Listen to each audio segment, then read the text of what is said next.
GTL infra की बात करें तो फ्राइडे को स्टॉक के अंदर अपर सर्किट लगा। तो यहां पर देख सकते हो कि लोअर सर्किट और अपर सर्किट के फेर में पड़ चुका है स्टॉक। यहां पर देख सकते हो कि लगातार अपर सर्किट लग रहा है।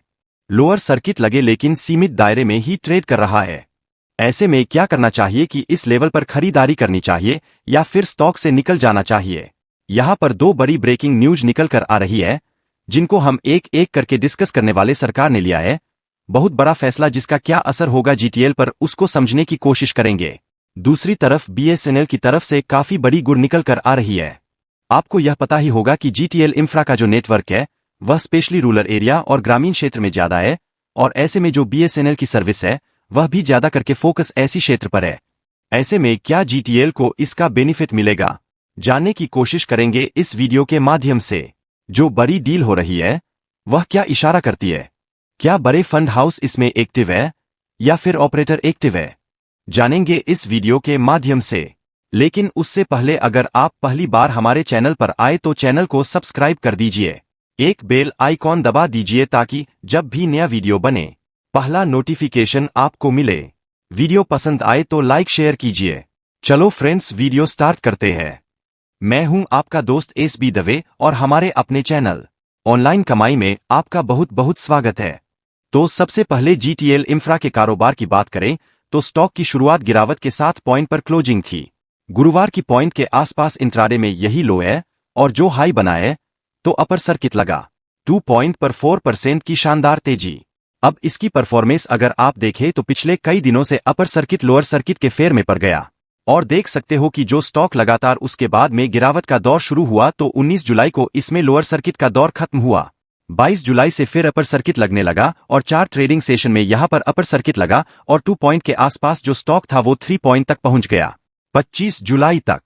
26 जुलाई को इसके अंदर फिर लोअर सर्किट लगा के आसपास स्टॉक आ गया, तो उसके बाद 29 जुलाई को आप देख लो कि इसमें क्लोजिंग पॉजिटिव रही। अपर सर्किट नहीं लगा लेकिन क्लोजिंग पॉजिटिव रही है। उसके बाद 30 जुलाई से स्टॉक में फिर गिरावट शुरू हुई, तो 30 जुलाई से 3 दिन तक लगातार इसमें लोअर सर्किट लगे तो स्टॉक आ गया, और फाइनली 2 अगस्त को फिर से देख सकते हो कि इसमें अपर सर्किट लगा। तो एक बात समझ में आ रही है कि अब यहां पर ना तो बड़ी तेजी की और न गिरावट की, एक सीमित दायरे में ट्रेड करता हुआ दिखाई देगा, क्योंकि जो ऑपरेटर्स थे वह फिलहाल इसमें अभी इतने ज्यादा तेजी से अपने पोजीशन को यहां पर क्लियर नहीं कर रहे हैं। और यह क्लियरली समझ सकते हो कि इसमें बहुत सारे अलग अलग ग्रुप सक्रिय, और इस वजह से इसका डायरेक्शन अभी तो समझ में नहीं आ रहा है, और ऐसे में हो सकता है कि स्टॉक किसी दायरे में चला जाए। उसके लिए कुछ बड़े ट्रिगर का इंतजार करना होगा। अब जो बड़ी अपडेट निकल कर आ रही है, टाटा कंपनी फिर से मार्केट में आने को तैयार हो चुकी है। आपको पता होगा टाटा टेलीकॉम का बिजनेस जो बाद में कंपनी ने बेच दिया था। टाटा टेलीकॉम का बिजनेस टेलको और company Tata group telecom business से बाहर निकल गए थे। अब टाटा फिर से इस मार्केट में एंट्री करने के लिए इस बार बीएसएनएल जरिया बना है।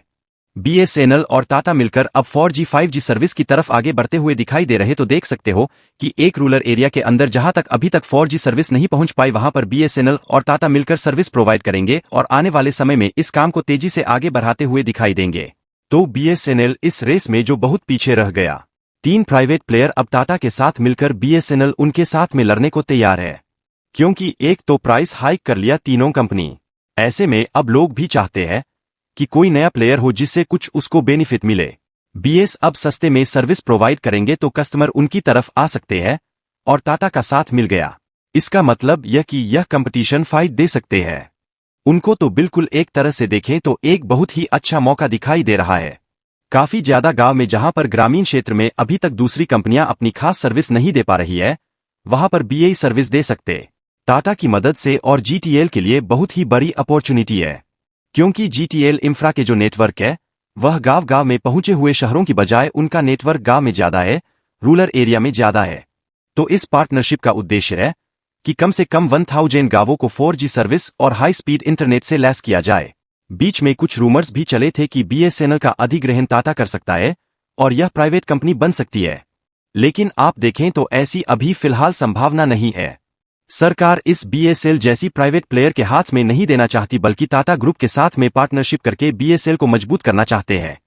फिलहाल बीएसएल के प्राइवेटाइजेशन का कोई सवाल ही नहीं उठ रहा है। अभी एक तरह से बेचने के लिए बहुत ही अच्छा अपॉर्चुनिटी है, क्योंकि 12 से लेकर 5% की प्राइस हाइक की है तीनों प्लेयर ने, और ऐसे में आप देख सकते हैं कि लोग भी चाहते हैं कि उनको कोई और ऑप्शन मिले। अगर बीएसएफ फायर सर्विस शुरू कर देते हैं तो फिर कस्टमर तुरंत उनकी तरफ अट्रैक्ट हो सकते। तो एक बहुत ही अच्छी अपॉर्चुनिटी इस समय जीटीएल इंफ्रा के लिए दिखाई दे रही है। एक जो बड़ी अपडेट निकल कर आ रही है, सरकार ने एक बड़ा फैसला किया है।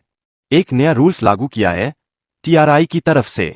अब यह जो रूल्स है यह सभी प्लेयर के लिए लागू होगा, चाहे वह जियो, वोडाफोन हो या बीएसएनएल, जो सबके लिए लागू होगा। इस नया स्टैंडर्ड ऑफ क्वालिटी सर्विस यानी क्यू सर्विस शुरू की है। इस नए रूल्स के तहत अब उनको सेवा में कमी पर पेनल्टी भी लगेगी और लोगों को उसका फिर से मुआवजा देना होगा। यानी एक दिन से ज्यादा कहीं पर अगर सर्विस नहीं दे पाते कंपनी तो उसके बदले में उनको पैसे का जो भुगतान किया कस्टमर को वापस करना होगा। अगर पोस्टपेड सर्विस है तो उनको मंथली चार्ज बढ़ाकर देना होगा या फिर उनके पैसे कम होंगे। अगर किसी ने प्रीपेड रिचार्ज किया हुआ है तो उसको समय यानी टाइम बढ़ाकर देना होगा, यानी अब वह नहीं चलेगा। यानी आप अगर सेवा में कमी के दोषी है तो आपके ऊपर पेनल्टी लगेगी और उसको 50,000 से बढ़ाकर 1 लाख रुपए कर दिया गया। यानी करीब 1 लाख रुपए तक की पेनल्टी लगेगी और साथ में जिस डिस्ट्रिक्ट के अंदर या फिर जिस तहसील के अंदर सेवाएं उनकी बाधित हुई है तो वहां के जितने भी उनके जो ग्राहक है उन सबको पैसे वापस करने होंगे। तो इससे अब चिंतित हो गए टेलीकॉम कंपनियां। उनका कहना है कि इससे उनको भारी नुकसान होगा और अल्टीमेटली सीधा इसका बोझ भी पब्लिक के पास ही जाएगा, क्योंकि हम फिर और प्राइस बढ़ाएंगे। तो यह कुल मिलाकर सरकार को एक तरह से ब्लैकमेल कर रही है।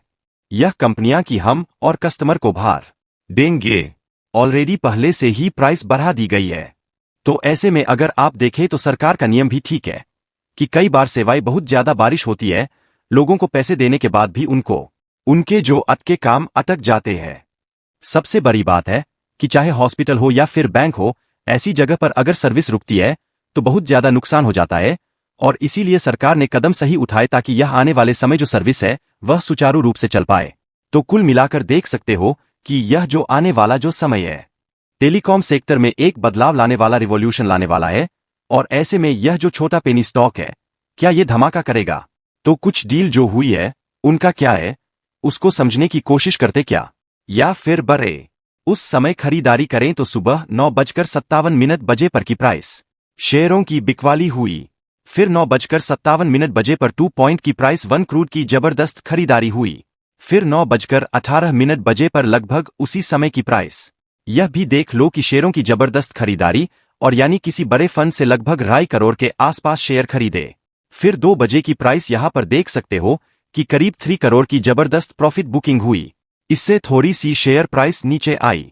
फिर 2:54 बजे पर 2 पॉइंट की प्राइस से यहां पर 1 करोड़ 3 लाख शेयरों की एक बड़ी खरीदारी फिर से हुई। तो क्लियरली देख सकते हो कि खरीदारी बिकवाली दोनों तरफ का माहौल बना हुआ। फिर 2:54 बजे पर 2 पॉइंट की प्राइस यहां पर 3-4 शेयरों की बम्पर खरीदारी हुई और इसने लगा दिया अपर सर्किट।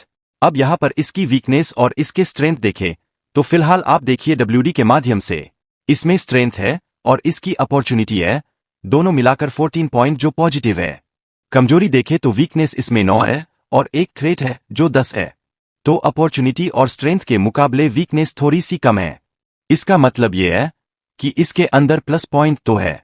भले ही ये कंपनी इस समय लॉस मेकिंग हो, बहुत सारी प्रॉब्लम भी हो, भारी भरकम कर्ज हो, लेकिन सबसे बड़ी बात है कि ये जो सेक्टर है इसमें सरकार का पूरा सहयोग मिला और ऐसे में ये स्टॉक आने वाले में बेहतर प्रदर्शन कर सकता है।